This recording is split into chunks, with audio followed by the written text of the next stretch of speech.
Hello everybody, and thank you for tuning in to the weekly report. Allow Americans to opt out of abortion and war. The Department of Health and Human Services recently released 3 proposed rules allowing individuals to opt out of Obamacare's abortion and contraception mandates for moral or religious reasons.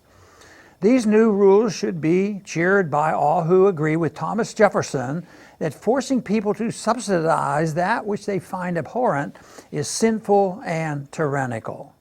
Sadly, Congress continues to pass and President Trump continues to sign spending bills subsidizing abortion providers.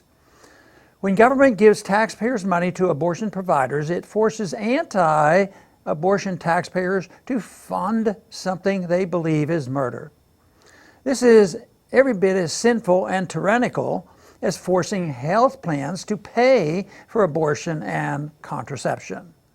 If Congress is going to continue giving taxpayers' dollars to abortion providers, then it should at least find a way to protect those with religious or moral objections to abortion from subsidizing the practice with their tax dollars. Creating a special fund for the taxes of those who object to abortion and ensuring money in that fund is not used to subsidize abortion providers would help ensure that anti-abortion taxpayers are no longer directly subsidizing what they believe is the murder of unborn children. However, it would force pro-life taxpayers to indirectly subsidize abortion because money is fungible.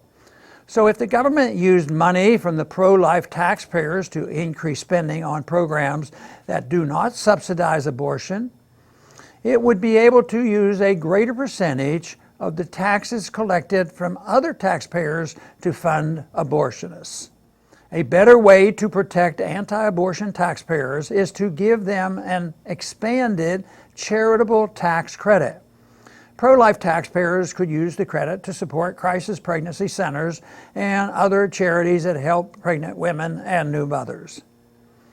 This approach would increase funding to private charities while ensuring that, since the plan reduces government revenue, anti-abortion taxpayers are neither directly nor indirectly subsidizing abortions. Opponents of abortion are not the only Americans who should be allowed to opt out of paying for what they consider murder.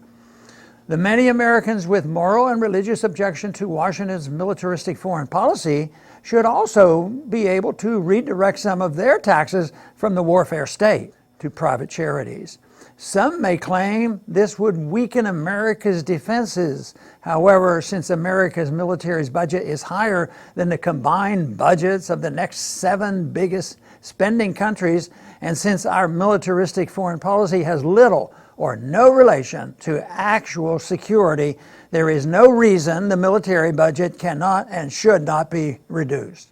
Allowing taxpayers to opt out of subsidizing war and abortion would be major victories. However, there are other government programs that might offer exemptions for moral or religious beliefs. For example, followers of Ayn Rand have moral objections to government-funded welfare. Some Christians also find government-provided welfare morally objectionable because they believe it is the duty of the church, not the state, to help the less fortunate.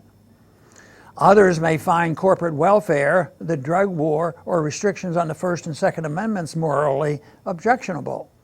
It may be possible to find a welfare warfare state program that does not offend someone's moral or religious beliefs. For many, the entire welfare warfare state is immoral because it is built on a foundation of aggression.